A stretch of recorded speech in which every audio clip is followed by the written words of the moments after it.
안녕하세요, 닥터 물치입니다. 오늘은 코비드19 치료에 대해서 한번 정리해 보고요. 뭐 비타민 C, D, 뭐 각종 영양제 있죠. 그게 정말 효과가 있나, 실제 어떤 치료를 하고 있나 한번 보겠습니다. 이게 뭐 NIH에서 나오는 거고요.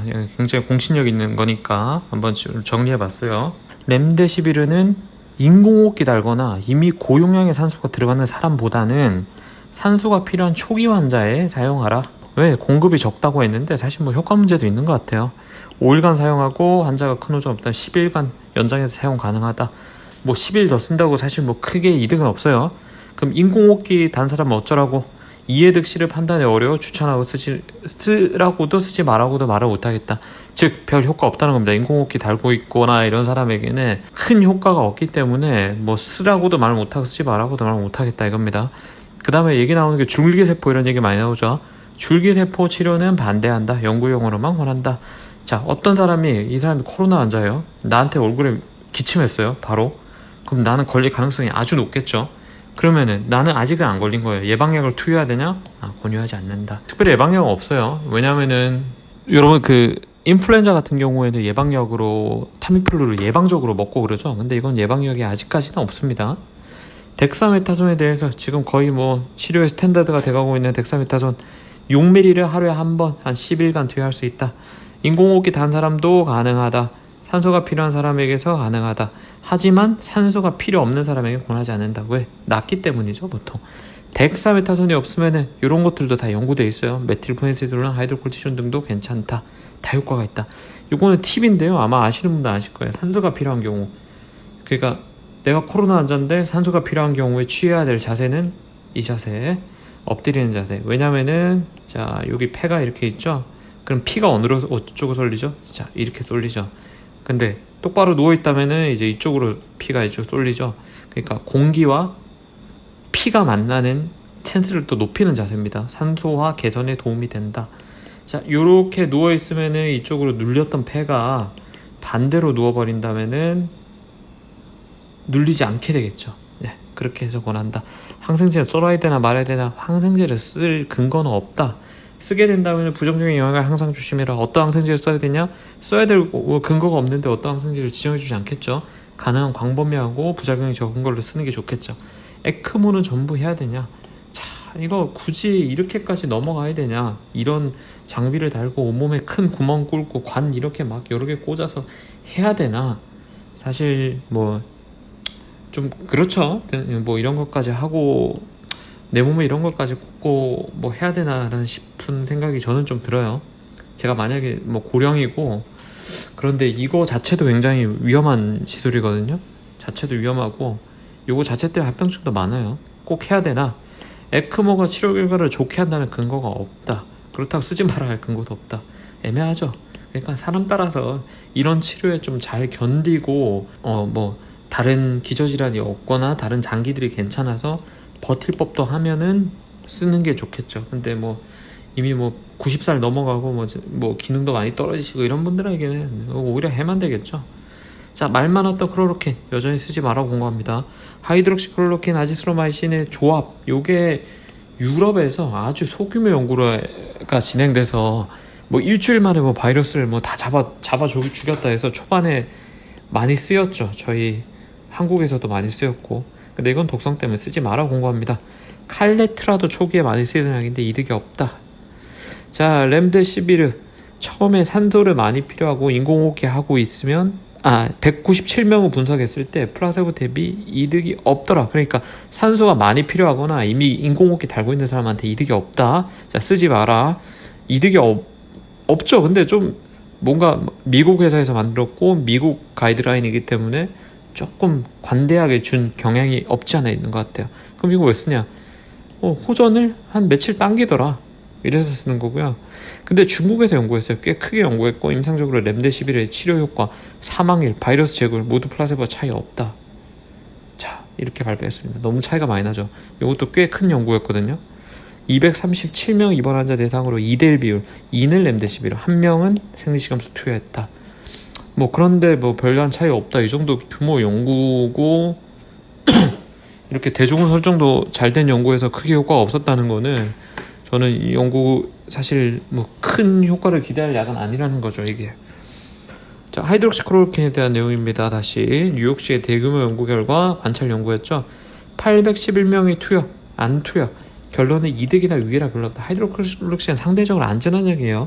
계속 언론에서 막 해롭다, 뭐 심장마비 때문에 뭐 죽을 수 있다 이런 얘기가 계속 나오는데 사실 크게 위험한 약은 아닙니다. 위해랑 별 관련 없다고 뉴욕시의 대규모 연구에서 관찰이 되었죠. 하이드록시클로로킨 아지트로마이신 조합은 후양적 다경화 연구에서 심장마비 위험을 2배 높인다. 그래서 뭐 큰 이득도 없으니까 쓰지 말라는 거고 11명에 대해서도 바이러스 제거율을 측정했어요. 근데 차이가 없더라. 그러니까 초반에 우리가 많이 소규모 연구에서 인정됐던 거를 쓸 약이 없으니까 초반에 우리가 많이 썼죠. 근데 대부분 효과가 없다 나왔죠. 혈장 치료에 대한 내용입니다. 반대할 근거가 없다라고 나왔죠. 바이러스 항체 치료 역시 반대할 근거가 없다. 항체 치료 우리나라 환자거든요. 이렇게 혈장을 주입했더니 이렇게 좋아졌다. 괜찮다는 거죠. 어느 정도 좀 효과를 보는 건데 엄청 드라마틱하게 좋아지는 건 아니니까. 자, 두 번째 줄기세포 치료. 이건 반델세, 면역 글로불린 치료. 이거는 그냥 일반 그냥 저 같은 정상인에서 그냥 항체를 뽑아가지고 주입하는 개념이에요. 그러니까 이거를 뭐 폐혈증이나 이런 데서도 막 쓰이는 경우도 있긴 한데 사실 권고사항은 아니에요. 효과 없으니까 반델세. 자, 혈장 치료. 아까 혈장 치료죠. 우한에서 2월에서 4월까지 103명 상당한 숫자를 진행했어요. 중증 환자의 경우 91%가 호전됐다. 혈장 치료 안 해서 68% 호전됐다. 그러나 통계적으로는 차이가 없다. 근데 이게 통계적으로 거의 의미 있을 정도 수치까지 도달했어요. 그리고 이렇게까지 차이가 많이 나는데 통계적으로 조금 차이가 난다고 이 치료가 효과 없다고 말할 수 없죠. 그리고 거의 목숨을 위협하는 군에서 16% 사망했고 치료 안 하면은 혈장 치료 안 하면 24% 사망. 그럼 통계적으로는 차이가 없다. 그렇다고 해서 이 혈장 치료가 효과가 없다고 얘기할 수 없는 거죠. 왜? 거의 통계적으로 굉장히 유의함에 근접했기 때문이죠. 미국에서 2만 케이스의 부작용을 봤어요. 혈장 치료한 사람의 부작용. 심각한 부작용은 1% 이내. 어떤 부작용? 심한 알레르기, 심장마비, 혈전 이벤트가 발생하더라. 그러니까 상대적으로 1% 이내 심각한 부작용이 있기 때문에 상대적으로 이렇게 고위험의 치료는 아니라는 거죠. 치료 아까 말해드렸듯이 그러니까 코로나 바이러스 항체만을 뽑아서 치료했다. 아직까지 데이터가 없다. 이거 지금 우리나라 하는 그룹이 있죠. 녹십자 그룹. 아마 여기서 좀 좋은 결과를 내지 않을까 싶어요. 데이터가 적지만 쓸만한 것들 인터루킨 5 억제제, 인터루킨 6 억제제, 토시리주마. 요거 제 영상 보면은 나온 게 있습니다. 근데 이런 거 쓰지 마라. 인터페론 치료제, 야누스카이나이제 이니비터 이런 것들, 뭐 백혈병 치료제 이런 것들을 쓰지 말라는 겁니다. 스테로이드 용량은 이렇습니다. 덱사메탄 6ml를 하루에 한 번 투여한다. 대안으로 메틸프레드니솔론 32ml, 하이드로콜티존 160ml. 이건 하루에 2번 나눠주기로 이렇게 했죠. 프레드니솔 40ml. 그러니까 모든 스테로이드가 듣는다. 면역을 좀 조절하는 효과가 있기 때문에. 그래서 아마 지금 뭐 흡입형 스테로이드 이것도 제가 볼 때 효과가 어느 정도 나올 것 같아요. 백혈병 치료제 19명에 대해 후양 연구했는데 이득이 없다, 지금은 덥다 이런 거 쓰지 마라. 아직은 좀 그렇다는 거죠. 여기서 추가할 수 있는 치료. 자, 혈전약입니다. 혈전약. 혈전 주요 사망 원인이 이게 혈전이 생겨서 막 사망할 위험이 생긴다 그러죠. 기존에 먹던 혈전약, 혈소판약 먹고 있으면 쭉 드시라. 비타민 C는 어떠냐? 우리 초반에 뭐 비타민 C에 대한 얘기가 많이 나왔죠. 비타민 C는 아스코르브산 수용성으로 다양한 질환에 효과가 있는 것으로 생각되고 항산화 효과, 항염증 효과, 세포 면역을 증진시키고 혈관의 그런 구조를 강화시키는 역할을 하죠. 자, 그래서 이 웬만한 감염병에도 듣지 않냐. 결론, 중환자에게서 찬성할 이유도 반대할 이유도 없다. 자, 폐혈증이에요. 이거는 코로나가 아니고 폐혈증으로 폐가 나빠진 환자 167명에게 고용량 비타민을 투여했더니 사망률을 아주 낮추더라. 29%, 46.3% 낮춘 연구 결과가 있다. 이렇게 폐가 나쁜 사람에게 썼더니 사망률을 낮추더라. 그렇게 해서 이게 각광을 받은 거죠. 근데 폐혈증성 쇼크에서 고용량 비타민 C를 투여한 연구에서는 뭐 별반 효과가 없었다. 그리고 현재 코로나 환자에게서 고용량 비타민 C 연구가 진행 중이다. 뭐 써서 나쁠 것도 없겠지만은 뭐 굳이 써서 득볼 것도 아직은 근거는 없는 거죠. 그럼 비타민 D는 어떠냐? 비타민 D 제가 예전에 많이 했죠. 비타민 D는 면역세포의 작용을 높이고 T세포, 그러니까 면역세포들이 잘 움직이게, 얘들이 잘 활동할 수 있게 도와주는 역할을 한다. 감기 방어에 효과적이라는 연구 결과가 있었어요. 그렇게 해서 이번에도 연구가 진행되고 있는데, 우리나라 사람은 비타민 B 결핍 빈도가 높습니다. 비타민 B 결핍이 서울 지역인 경우 10%나 되더라. 그러면은 이거 보면은요, 부족한 사람, 비타민 D가 주사로 주는 경우, 주사로 주지 않은 경우, 주사로 줬을 때는 효과가 없지만은 주사를 안 주고 저용량으로 줬을 때, 저용량으로 줬을 때 효과가 높더라. 오히려 적은 용량 먹을 때 효과가 좋다. 자, 매일 저용량으로 먹으면은 급성 호흡기 감염에 좋더라. 그러니까 감기에 좋더라는 거죠. 자, 넘어갑니다. 그럼 코로나에서 비타민 D 고용량을 먹은 경우 효과 없다 연구. 자, 여기 함정이 있죠. 고용량은 이미 감기에서도 효과가 없다고 밝혀져 있죠. 주사를 맞는 것도 효과가 없다. 대량을 한 번에 때려 붓는다 것도 좋지가 않은데, 사실 저용량에서 효과가 있다는 게 일반적으로 감기 환자들에게 알려져 있어요. 자, 다음은 아연입니다. 그래서 저는 개인적으로 저용량 비타민 D는 조금씩 복용하는 게 나쁘지 않은 것 같아요. 한 500 인터유닛에서 1000 인터유닛 정도 하루에 한 번. 왜냐면 햇빛 볼 일이 없잖아요. 자, 다음 아연입니다. 아연도 얘기가 많이 나왔죠. 아연은 세포 안으로 축적이 되면은, 아연이 축적이 된다. 그러면은 세포 안에서 바이러스가 증식을 못하게 합니다.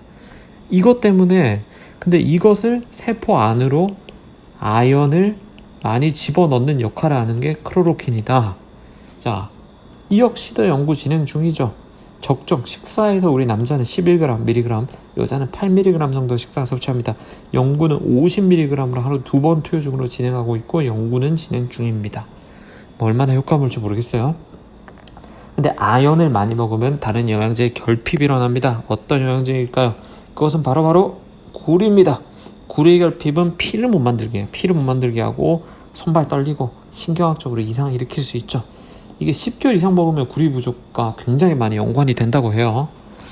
아연과 클로로킨을 같이 투여하면 그럼 효과적일까? 아까 그런 게 있었죠. 932명을 참여한 연구가 있습니다. 결론은 효과 없다. 사망률을 조금 낮추는 것으로 나오고 있는데 의미를 부여하기 좀 힘들다고 돼 있어요. 그래서 일단 굳이 먹지는 마라고 돼 있네요.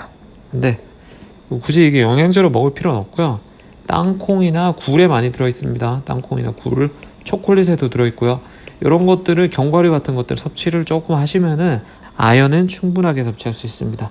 그리고 지금 각광받는 게 있죠. 각광받는, 자, 지금 뭐 셀트리온에서 하고 있는 모노크로날 안티바디 항체 치료, 셀트리온 항체 치료, 그리고 뭐 피라맥스, 지금 뭐 난리난 뭐 그런 거 있죠. 여기에 대해서 언급이 없어요. 그리고 지금 요즘에 나오고 있는, 요즘에가 아니고 뭐 오래전에 나온 거 있죠. 흡입용 스테로이드. 저는 이거는 어느 정도 효과가 있을 거라고 생각해요. 왜냐면은 면역을 조절하는 기전이니까 요거는 어느 정도 결과가 좀 나올 수도 있어요. 근데 이런 것들은 좀 아직까지는 뭐 여기에 대해서 뭐 좋은 효과가 있다고 뭐 할 건 없고요. 결국 궁극의 치료는 요게 될 거예요. 셀트리온 모노크로날 안티바디. 그 다음에 우리나라에서 하고 있는 녹십자에서도 좋은 결과를 낼 수 있는 여지가 있지 않을까라는 생각합니다. 자, 지금까지 오랜만에 뵙고요. 닥터홈치였습니다. 감사합니다.